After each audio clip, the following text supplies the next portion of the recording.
Tämä on opinnäytetyöni System Center 2012 Configuration Managerin asennuksesta. Aloitetaan Configuration Managerin asennus. Olemme siis Windows Server 2012 Data Center käyttöjärjestelmällä. Aloitetaan ihan ensimmäiseksi tarkistamalla, että olemme tällä palvelimella kytkettynä toimialueeseen ja että meillä on käyttäjä, jolla voimme järjestelmävalvojan valtuuksella suorittaa Configuration Managerin ja muut asennukset. Käynnistetään ihan ensimmäiseksi PowerShell-käyttäjä järjestelmänvalvojan oikeuksilla ja lisätään pieni koodinpätkä, jolla asennetaan muutamia tärkeitä ominaisuuksia ennen varsinaisen asennuksen aloittamista. Tämä vaihe kestää yleensä noin minuutin tai 2 minuuttia. Tässä nyt on videolla nopeutettu se.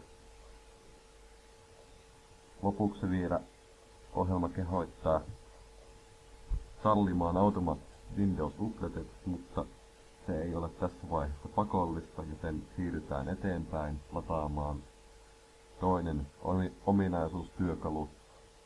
Avataan selain ja sieltä haetaan Microsoftin Download Centeristä Windows Assessment and Deployment Kit eli Windows ADK Windows 8.1 päivitys. Valitaan asennusohjelmassa, että asennetaan se tälle palvelimelle. Hyväksytään. Valitaan sitten kuvassa näkyvät 3 ominaisuutta: Deployment Tools, Windows Pre-installation Environment ja User State Migration Tool. Muita ei tarvitse tällä hetkellä. Asennuksessa menee noin 15 minuuttia. Tässä sitä on nopeutettu. Asennus on valmis. Tämän jälkeen avataan Server Manager ja sieltä valitaan Add Roles and Features. Lisätään rooleja.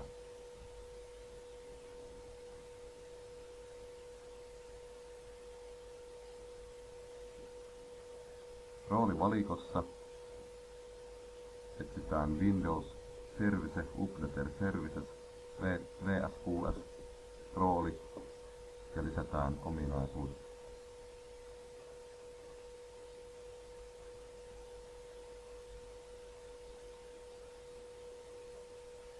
Valitaan tässä kohdassa, että ei varastoida tulevia päivityksiä. Lopuksi vielä valitaan, että sallitaan uudelleen käynnistäminen tietokoneella, jos asennus sitä vaatii. Tässä tapauksessa ei vaadi. Asennus valmistui.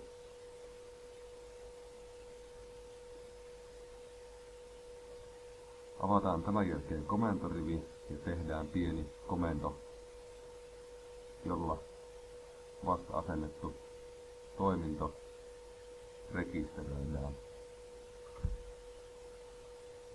Tässä on vähän nopeutettuna näytetty ja asennuspolku kopioituna resurssien hallinnasta käyttää helpottaakseni. Kyseessä on siis ASP.NETin rekisteröiminen.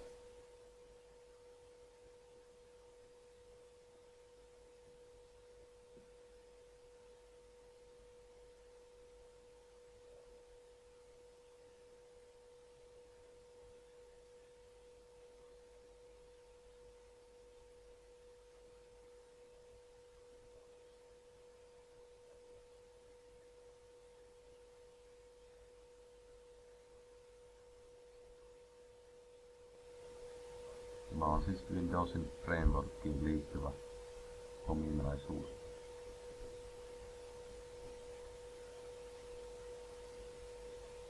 Tämän jälkeen avataan resurssien hallinnasta asennusmedia sisältöineen. Ja hakutoiminnan löytyy tämä Pre-Reg Check Tool -työkalu, jolla voidaan suorittaa missä vaiheessa asennusta tahansa laitteisto ja ohjelmisto ja verkkoympäristön tarkistus. Työpöydälle luodessa pikakuvaketta olisi hyvä laittaa kautta lokaalla kohteeseen, mutta jos haluaa komentorivillä tämän työkalun suorittaa, se onnistuu myös. Kopioidaan polku ja liitetään se komentokehotteen.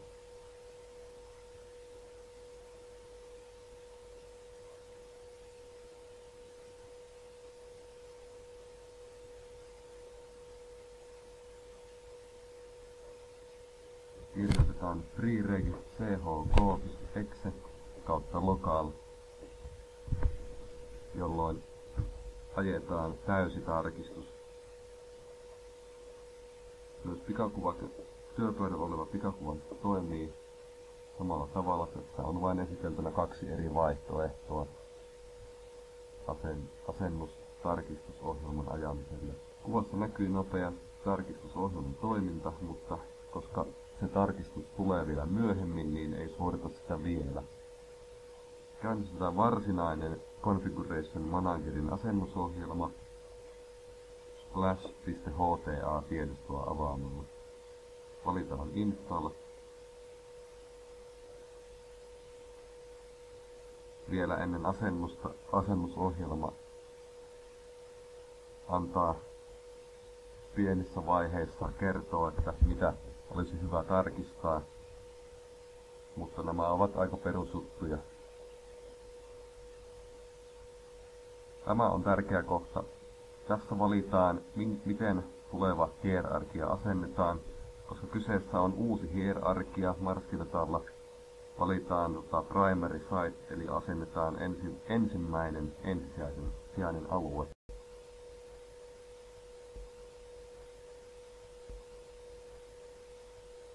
Seuraavaksi lisätään tuoteavain. Voidaan myös valita asentaa 30 päivän kokeiluversio täysillä ominaisuuksilla, mutta koska tuoteavain on olemassa, niin se lisätään tähän kohtaan.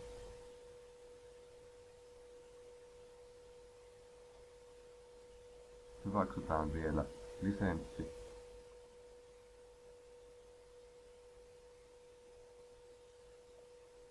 Ja hyväksytään vielä 3 muuta Microsoftin lisenssiä.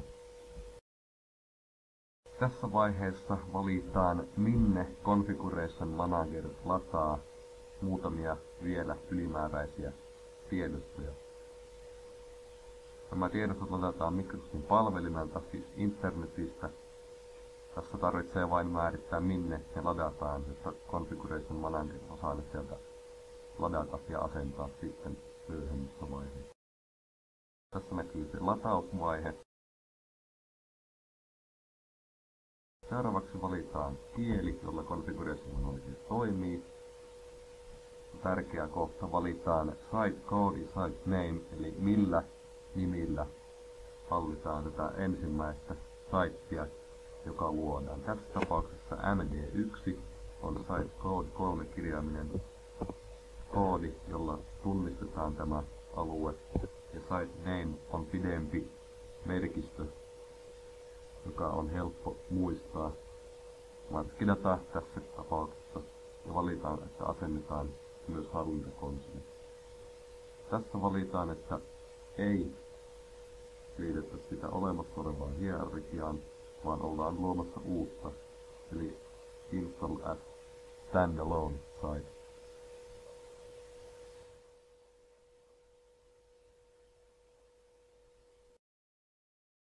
Tässä SQL-palvelimen tietokanta kirjoitetaan siihen riville sen tietokantapalvelimen osoite, jos se tietokanta sijaitsee samalla palvelimella kuin Config Manager, kirjoitetaan sen palvelimen nimi. Laitetaan myös instance name ja valitaan next. Tässä kohdassa ei tarvitse tehdä muutoksia. Tässä kohdassa valitaan SMS Providerin sijainti. Asennetaan SMS Provider tälle pääpalvelimelle, missä tällä hetkellä ollaan.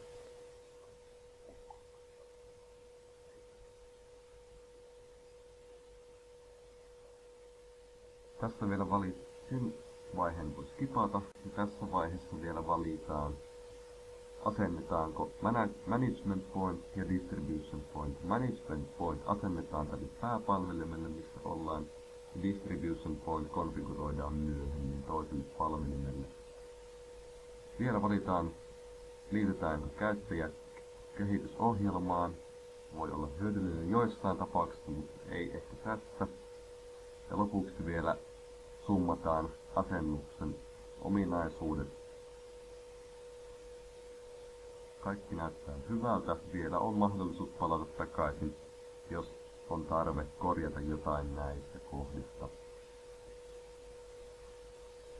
Nyt tässä vaiheessa ajetaan tämä Prerequisite Check-ohjelma, joka kertoo mahdollisista varoituksista tai vioista, joita Config Manager kohtasi asennusta aloittaessaan. Tässä ei erroreita ollut, pelkästään warning eli varoituksia, joten Configuration Manager saadaan asennettua. Tosiaan Active Directory-skeeman laajentuminen ei ole pakollinen toimi, joten sitä ei ole siis välttämätöntä tehdä, jotta Config Manager toimisi. Siirrytään Distribution Point palvelimelle ja mennään rooleissa Windows Deployment Service eli VDS-kohtaan ja käynnistetään se. Tässä kohtaa tuli pieni ongelma käynnistäessä. Pienellä komentorivi kehotteella saatiin se lopulta käynnistettyä. Tässä siis nopeasti näytetään. Configuration Managerin asennus tuli jo siis suoritettua äsken. Siinä meni noin parikymmentä minuuttia.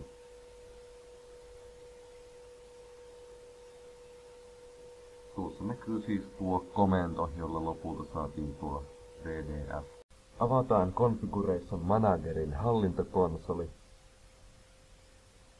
Tässä näkymässä näemme koko Configuration Managerin hallintokonsolin sisällön.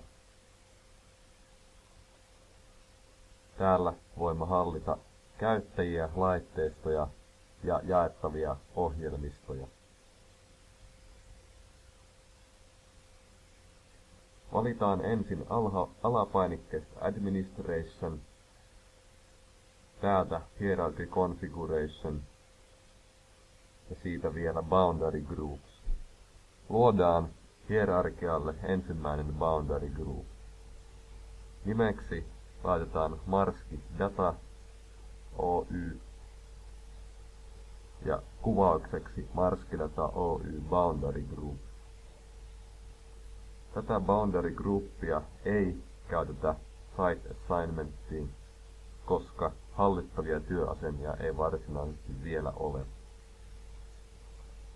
Mennään kohtaan Boundaries ja luodaan 2 rajaa tälle hierarkialle. Ensimmäisen nimeksi tulee Mikkeli toimisto ja tyyppi IP subnet. Näin saadaan subnet ID, lisätään Boundary Group, luodaan samalla tavalla vielä Mikkelin varastolle oma raja.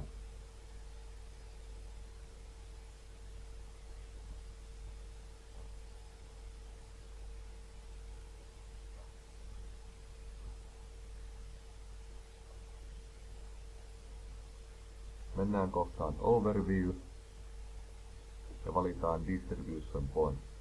Tässä kohdassa näemme, että meillä ei ole vielä konfiguroitua Distribution Pointia, joten menemme kohtaan Site Configuration ja sieltä Servers and Site System Roles. Ja tässä kohdassa näemme käytettävissä olevat palvelimet ja tälle valitulle palvelimelle lisätään Distribution Point rooli.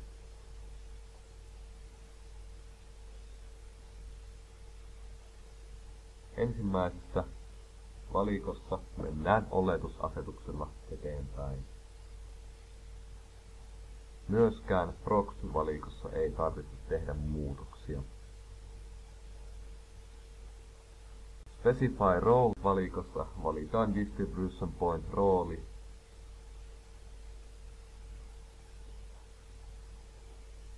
Valitaan, että asennetaan ja konfiguroidaan IIS. Muita muutoksia ei tarvitse tehdä. Myöskään tässä valikossa ei tehdä muutoksia. Käytössämme ei ole Full Distribution Pointia, joten tässäkään valikossa ei tehdä muutoksia. Tässä valikossa otetaan käyttöön PXE-tuki, jotta voidaan verkkobootin avulla jakaa käyttöjärjestelmiä.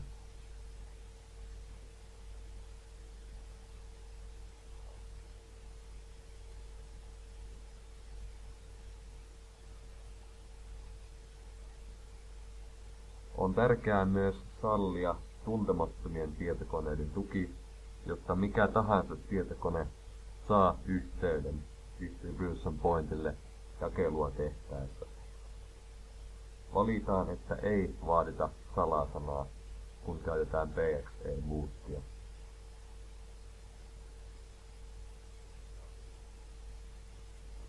Sallitaan myös multicast-lähetys.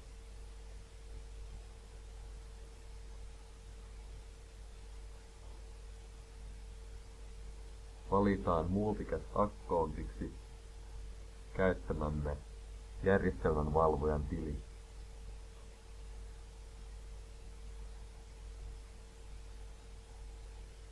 Siirrytään seuraavaan kohtaan, jossa ei tarvitse tehdä muutoksia. Tässä kohdassa lisätään boundary group, jonka äsken loimme.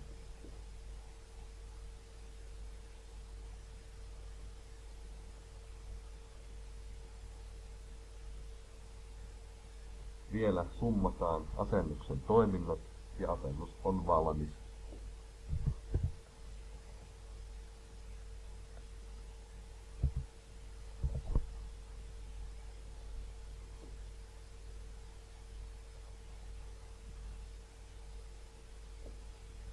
Nyt meillä on siis tässä palvelimella Distribution Point rooli.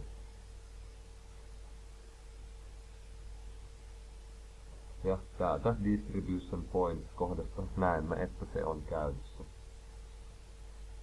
Avataan vielä Properties, ominaisuudet-ikkuna ja valitaan PXE-välilehti ja varmistetaan vielä, että PXE on varmasti käytössä tällä Distribution Pointilla.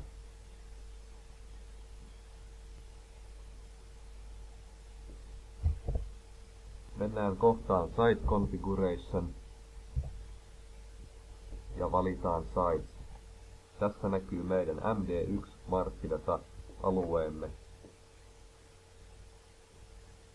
Valitaan Configure, Site Components ja valitaan Software Distribution. Täällä määrittelemme Network Access Accountin eli tilin, jolla tätä Configuration Manager-hierarkiaa yleensäkin hoidetaan. Valitaan siis nykyinen järjestelmän valvojamme tili.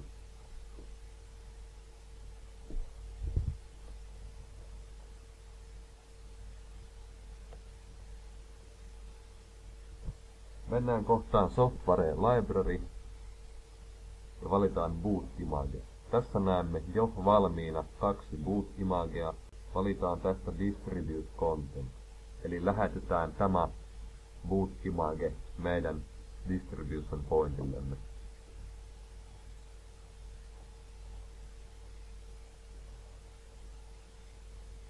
Valitaan Distribution Point, joka meillä nyt on. Ja mennään Nextia painamalla jakelun läpi.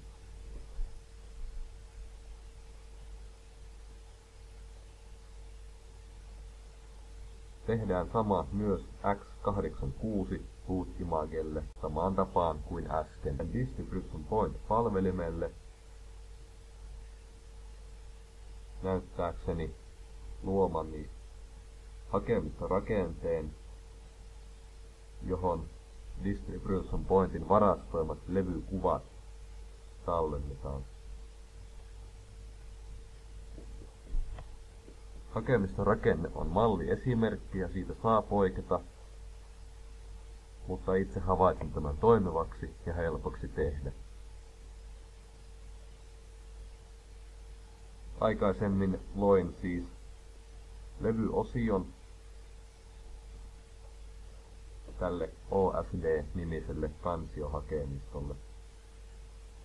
Tuolta löytyy muun muassa jo aiemmin levykuvasta purkamani data, ja myös tuosta polusta tullaan myöhemmin Configuration Managerin konsolissa tätä dataa etsimään.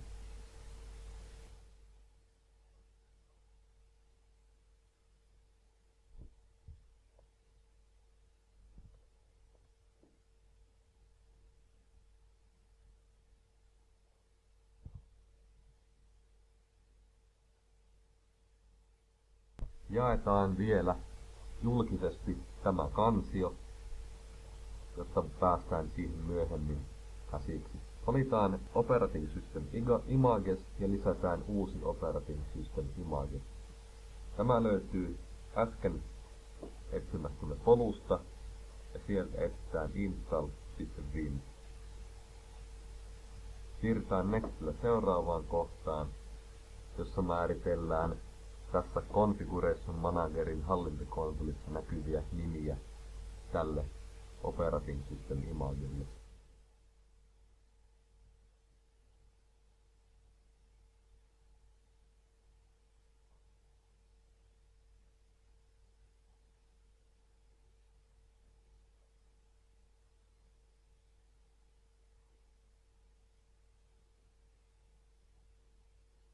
Siirrytään seuraavaan kohtaan.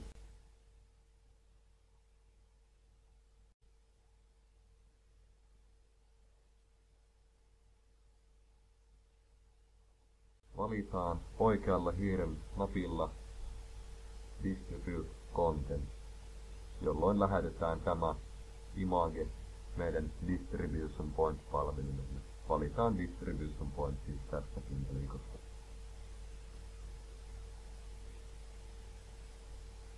Jakelu on valmis.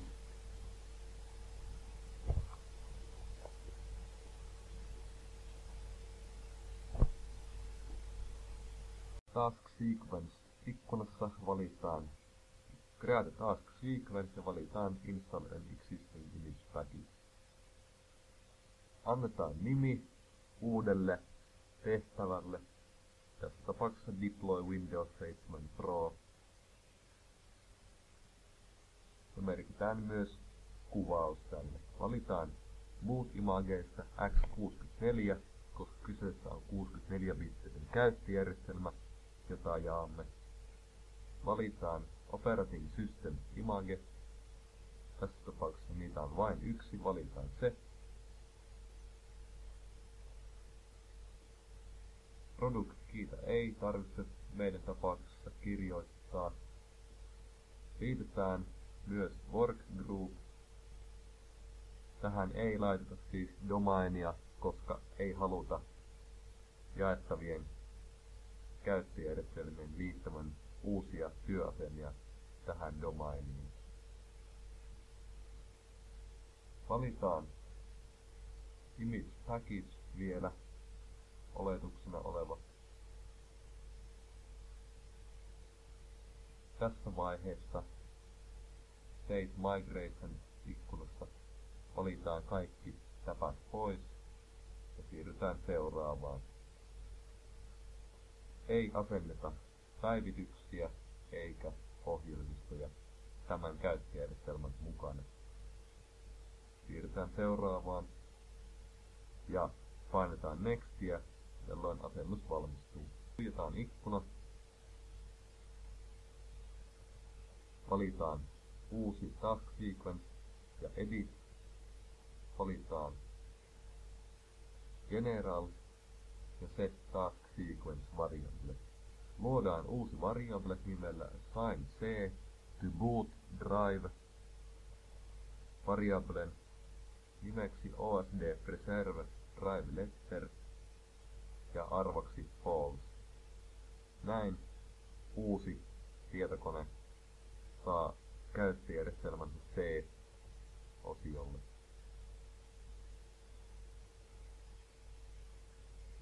Nyt päästään deploymaan.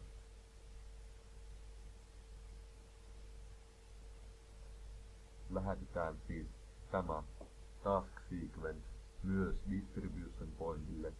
Valitaan all unknown computer, jolloin se on kaikille tietokoneille olemassa oleva. Valitaan only media PXE.